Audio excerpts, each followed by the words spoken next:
Assalamualaikum warahmatullahi wabarakatuh. Selamat pagi dan selamat berjumpa kembali di pelajaran PAI dan BP. Pada pertemuan kali ini, Pak Jamal akan mengulas materi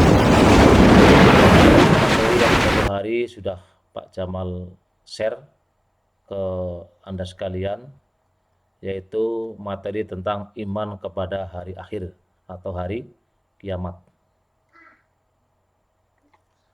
Kita ini hidup di dunia ini sebenarnya apa sih tujuannya? Kalau saya tanya, apa tujuan hidup kita di dunia ini? Tentu yang betul jawabannya apa? Wa ma khalaqtul jinna wal insa illa liya'budun. Tidak aku ciptakan jin dan manusia kecuali untuk beribadah kepada Allah. Jadi tujuannya apa? Untuk hidup, untuk beribadah. Hidup di dunia itu untuk beribadah. Kemana pergi setelah kita mati? Ya, ke akhirat. Kita di dunia ini kan seperti orang istirahat, mampir ngombe. Karena manusia itu perjalanannya dari alam ruh, ya, di gua garbo ibunya, kemudian pindah ke alam dunia, di dunia ini, ya, berapa kontraknya tergantung hidupnya berapa tahun. Ada yang 63, seperti Rasulullah itu 63, ada yang 25 tahun, ada yang 90 tahun dan sebagainya.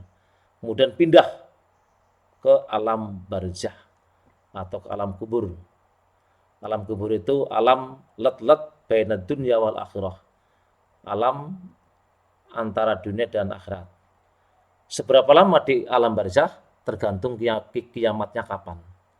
Kalau kiamatnya cepat, ya cepat di alam barzah. Baiklah, sebelum kita lanjut, kita bersama-sama tadarus surat Al-Zalzalah, ya. Surat yang menceritakan tentang hari kiamat nih. A'udzu billahi minasy syaithanir rajim. Bismillahirrahmanirrahim. Idza zulzilatil ardu zilzalaha wa akhrajatil ardu athqalaha wa qala al insanu ma laha yawma idzin tuhadditsu akhbaraha bi anna rabbaka awha laha يومئذ يصدر الناس أشتاتا ليروا أعمالهم فمن يعمل مثقال ذرة خيرا يره ومن يعمل مثقال ذرة شرا يره صدق الله العظيم. Artinya, apabila bumi diguncangkan dengan guncangan yang dahsyat dan bumi telah mengeluarkan beban-beban berat yang dikandungnya dan manusia bertanya, mengapa bumi jadi begini? Pada hari itu bumi menceritakan beritanya, karena sesungguhnya Tuhanmu telah memerintahkan yang sedemikian itu kepadanya. Pada hari itu manusia keluar dari kuburnya dalam keadaan yang bermacam-macam, supaya diperlihatkan kepada mereka balasan pekerjaan mereka.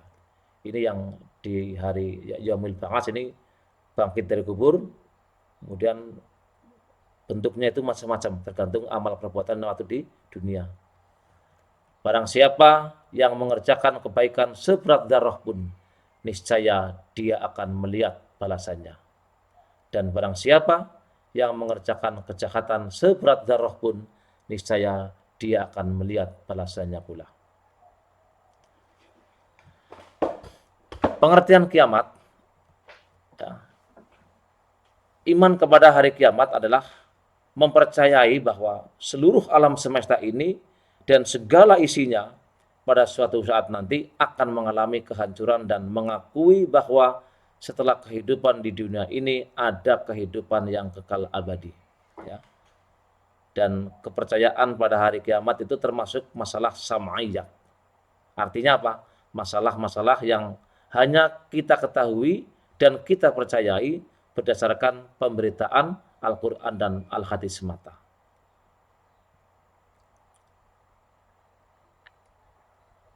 Oke, kita menengok ke alam barzakh. Nah, di alam barzakh itu kalau diceritakan oleh Imam Ghazali bahwa manusia di alam barzakh itu bisa rasanya seperti di surga, artinya enak sekali, ya, enak, nyaman itu loh. Terus perasaannya cuma sebentar. Ada yang perasaannya serem, ya, menakutkan, tidak betah. Nah, kelompok yang pertama inilah kelompok yang memperoleh kenikmatan dan ridho Allah Subhanahu wa taala, yaitu kelompok orang yang mukmin dan soleh. Kemudian Allah Subhanahu wa taala memperlihatkan kepadanya salah satu pintu surga, tempat tinggalnya nanti yang penuh dengan kebahagiaan dan kenikmatan. Ini kelompok yang pertama. Ya, katakan sama-sama mungkin sama-sama satu malam ya. Tetapi kalau bagi pengantin baru ini rasanya cuma sebentar. Malam ini kok begitu cepat. Gitu. Tetapi bagi orang yang sakit, berbaring di rumah sakit, nggak bisa tidur, gelasahan dan sebagainya, sakit, pusing, ini rasanya lama sekali malam itu. Nah, yang kedua inilah kelompok yang kedua ini, kelompok yang memperoleh murka Allah Subhanahu wa taala, yaitu kelompok orang-orang kafir. Ya, kemudian Allah Subhanahu wa taala memperlihatkan kepadanya salah satu pintu neraka dengan berbagai macam siksaannya. Nah, nama-nama lain kiamat kubro ini banyak sekali ya. Ini di PowerPoint ini hanya ada 5. Nanti Pak Jamal saya tambahkan. Yang pertama disebut dengan yaumul qiyamah. Artinya apa? Kalau yaum itu artinya hari, kiamah itu ya kiamat. Jadi yaumul qiyamah artinya hari kiamat. Ini ternukil dari surat Al-Qiyamah ayat 1. Nah, nama lain yang kedua, yaumul akhir. Artinya hari akhir. Ini terambil dari surat Al-Ankabut ayat 36. Yang ketiga, nama lainnya yaitu yaumul zalzalah. Atau kalau di alat tulisan Quran ya yaumuz zalzalah. Ya. Yaitu hari apa? Az-zalzalah itu artinya kegoncangan. Jadi hari kegoncangan. Kegoncangan bumi kan digoncangkan itu. Idza zulzilatil ardu zilzalaha, rikalane bumi den gonjang-ganjing dengan goncangan sing dahsyat. Nah, ini terambil dari Az-Zalzalah ayat 1. Yang keempat, yaumul waqi'ah. Artinya hari peristiwa maha dahsyat. Karena hari itu terjadi peristiwa yang maha dahsyat. Ini terambil dari Al-Waqi'ah ayat 1 dan 2. Siapa yang sok deras itu? Idza waqa'atil waqi'atu laisa liwaqa'atiha kadzibah. Nah, dan seterusnya. Ini yaumul waqi'ah. Yang kelima yaitu yaumur rajifah. Artinya yaitu hari gempa besar. Terambil dari surat Al-Muzammil ayat 14. Kemudian yang keenam ada yang disebut dengan yaumus sa'ah. Artinya hari kiamat. Kemudian yang ketujuh ada yang disebut dengan yaumuddin. Hari agama. Tercantum di surat apa kira-kira? Surat Al-Fatihah. Alhamdulillahirabbil alamin, arrahmanir rahim, maliki yaumiddin. Nah, itu artinya kan maliki yaumiddin, yang merajai hari agama. Maksudnya yaitu hari agama itu adalah di sini adalah hari kiamat. Dan masih banyak lagi nama-nama lain, Anda bisa baca di YouTube maupun di yang lain. Kemudian yang berikutnya, kiamat itu kita harus yakin dan iman. Tanpa belajar dari ilmu apapun, kita tetap harus beriman. Karena apa? Dengan kudrat dan iradatnya Allah, Kalau memang kiamat akan datang besok, seminggu lagi, kalau Allah menghendaki, ya terjadi. Namun dari sisi ilmiah juga bisa masuk akal. Nah, contohnya menurut ilmu geologi, ya, bumi ini kan terdiri dari semacam gas panas atau yang disebut dengan nebula. Nah, di dalam perut bumi ini masih tersimpan gas-gas panas yang karakternya berkembang dan mendesak keluar. Bumi tidak meletus karena apa? Bumi tidak meletus karena desakan itu karena diimbangi oleh tekanan atmosfer dari luar. Nah, suatu saat tekanan dari dalam itu akan lebih kuat sehingga terjadi gempa dan letusan gunung. Namun suatu saat tekanan gas dari dalam melemah dan habis sama sekali karena gas yang ada lambat laun menjadi cair dan beku. Sementara itu, tekanan dari luar yang semakin kuat sehingga bumi akan hancur dan isinya berhamburan. Maka terjadilah kiamat. Kemudian dari sudut ilmu astronomi. Nah, kalau menurut ilmu astronomi, ya, ahli astronomi menjelaskan bahwa planet-planet itu beredar di angkasa, mengelilingi matahari, ya, dan peredaran ini berjalan rapi tanpa terjadi tabrakan, harmonis, dan tidak terjadi benturan. Karena apa? Karena adanya daya tarik-menarik yang seimbang dan serasi. Sehingga alhamdulillah sampai saat ini masih serasi, masih rapi, belum ada benturan. Sehingga belum kiamat. Namun menurut ilmu alam, daya tarik-menarik tersebut tidak selamanya utuh. Daya itu makin lama makin habis. Nah, bisa kita bayangkan, seandainya suatu saat nanti keseimbangan itu tidak ada lagi, maka bumi akan meluncur dengan kekuatan yang maha dahsyat. Meluncur menubruk apa? Menubruk matahari. Kalau bumi menubruk matahari, dengan demikian apa? Hancurlah bumi ini. Bumi kita yang kita injak hancur. Maka terjadilah kiamat. Itu menurut ilmu astronomi.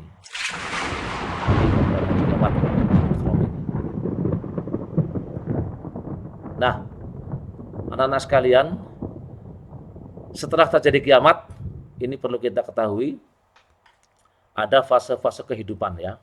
Hari-hari yang pertama yaitu yang disebut dengan Yaumul Ba'ats. Yaumul Ba'ats ini jenis pakai T, karena pakai sa. Yaumul Ba'ats, ya. Artinya hari kebangkitan. Kita ingat kalau di Irak dulu ada partai Ba'ats, partai kebangkitan. Nah, di Indonesia ada partai kebangkitan bangsa. Hari kebangkitan dari kubur. Ya, Yaumul Ba'ats ini artinya hari kebangkitan dari kubur. Nah, jadi kehidupan hari akhir dimulai dengan Yaumul Ba'ats, yaitu bangkitnya seluruh makhluk dari kubur. Semua manusia, sejak manusia yang pertama hingga manusia yang terakhir, dibangkitkan dari kubur. Nah, setelah itu manusia berkumpul di mahsyar, di padang mahsyar. Ini yang disebut dengan Yaumul Hasyr, ya. Hari berkumpulnya manusia dari manusia pertama sampai manusia terakhir. Dikumpulkan di padang, cara ning ya, ning alun-alun apa ning stadion yang luas sekali. Tapi ini luasnya bukan main, karena apa? Berkumpul untuk orang-orang manusia di dunia ini, di padang mahsyar. Nah, di sini akan menjalani, yaitu manusia itu dihisab. Ada yang namanya Yaumul Hisab, hari perhitungan. Dan juga Yaumul Mizan, hari penimbangan amal. Jadi dihisab dan ditimbang amal perbuatannya. Semua amalan akan dilakukan, ditimbang dan dihisab pada waktu hidup di dunia. Selama di dunia hidupnya itu dihisab, dihitung dan ditimbang. Dan ini akan ditimbang dan dihisab secara adil. Allah itu Maha Adil. Ini di Quran tadi yang sudah kita bersama-sama kita baca, surat Az-Zalzalah ayat 7-8. Gimana bunyinya? Wa may ya'mal mithqala dzarratin khairan yarah Wa may ya'mal mithqala dzarratin syarran yarah. Barang siapa yang mengerjakan kebaikan seberat zarah pun, niscaya dia akan melihat balasannya. Dan barang siapa yang mengerjakan kejahatan seberat zarah pun, niscaya ia akan melihat balasannya pula. Jadi adil sekali, ya. Nah, kemudian ada yang namanya yaumul jaza atau yaumul fasal, yaitu setelah amal perbuatan manusia dihitung dan ditimbang dengan teliti, tibalah saat terakhir, yaitu putusan Allah untuk memberikan balasan. Inilah yang disebut dengan yaumul jaza atau hari pembalasan, atau disebut juga dengan yaumul fasal atau hari keputusan. Pada hari ini, ya, pada hari itu tiap-tiap jiwa diberi balasan dengan apa yang diusahakannya. Tidak ada yang dirugikan sama sekali pada hari itu. Sesungguhnya Allah sangat cepat hisabnya atau perhitungannya. Ini dalam Quran surat Al-Mu'min ayat 17. Nah, yang terakhir kita endingnya akan menuju ke dua tempat. Bagaimana nasib kita, ya, sesuai dengan amal kita masing-masing waktu di dunia. Yang pertama ada kehidupan yang namanya surga, atau bahasa Arabnya itu al-jannah. Bahasa Qur'annya itu jannah, ya. Jannah yaitu tempat yang dipenuhi oleh berbagai macam kenikmatan. Tempat tersebut disediakan oleh Allah untuk para hamba yang berbakti dan taat kepadanya. Keistimewaan dan kenikmatan yang ada di dalam surga digambarkan oleh Allah Subhanahu wa taala dalam hadis, yaitu ma la ainun ra'at wala udhunun sami'at wala khatara ala qalbil basar.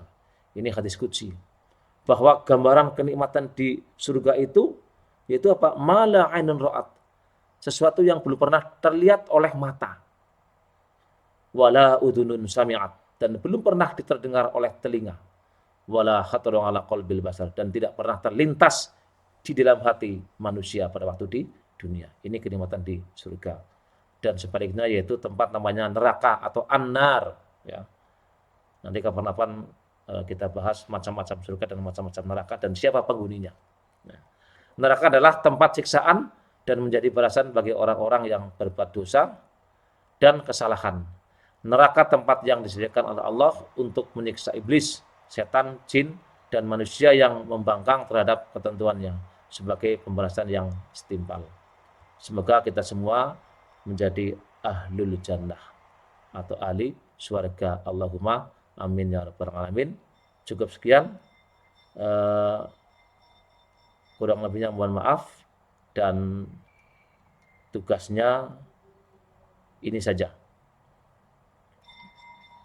Nomor 1 yang Pak Jamal baca saja. Mengapa hari kiamat dirahasiakan oleh Allah Subhanahu wa taala? Tolong jelaskan. Kemudian yang nomor 2, yang kedua, sebutkan tentang tanda-tanda akan datangnya kiamat kubro. Dan yang ketiga, surat Az-Zalzalah ada berapa ayat? Dan tulislah ayat yang ke-7 dan ke-8 beserta artinya. Jadi ada 3 soal aja, ya. Nanti ditulis, dikirimkan ke email Pak Jamal, yaitu jamalusurur048@gmail.com. Ya, cukup sekian. Kurang lebihnya mohon maaf. Wassalamualaikum warahmatullahi wabarakatuh.